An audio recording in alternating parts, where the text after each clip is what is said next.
Nová mestská štvrť Vydrica vyrastá na jedinečnom mieste, kde sa hradný kopec stretáva s Dunajským nábrežím. A navyše, nachádzajú sa tu aj jedny z najvzácnejších historických pamiatok Bratislavy.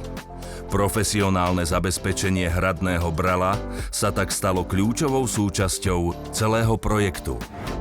Výstavba v bratislavskom podhradí by vôbec nebola možná, ak by si odborníci neboli istí, že hradné bralo je zabezpečené. Celý projekt stabilizácie bol preto od začiatku v rukách skúsených expertov a pod drobnohľadom nezávislých znalcov z odboru geotechniky, inžinierskej geológie a statiky.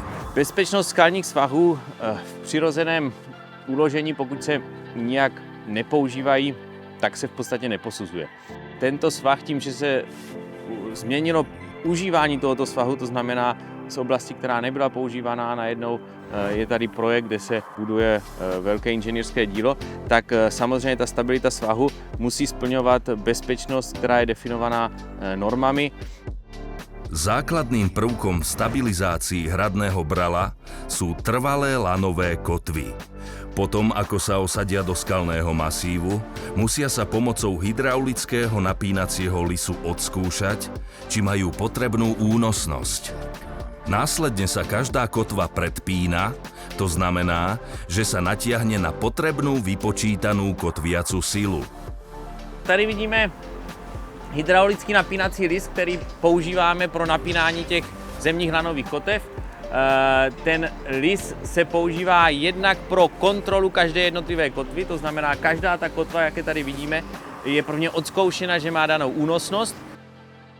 Výsledný efekt stabilizácie si možno predstaviť tak, že na plochu okolo každej jednej kotvy pôsobí sila, ktorá zodpovedá ťaži 5 lokomotív. A suma všetkých týchto síl stabilizuje skalný masív hradného brala. Dnes sú už všetky kotvy nad prvou etapou projektu Vydrica ukryté v stene s kamenným a gabiónovým obkladom.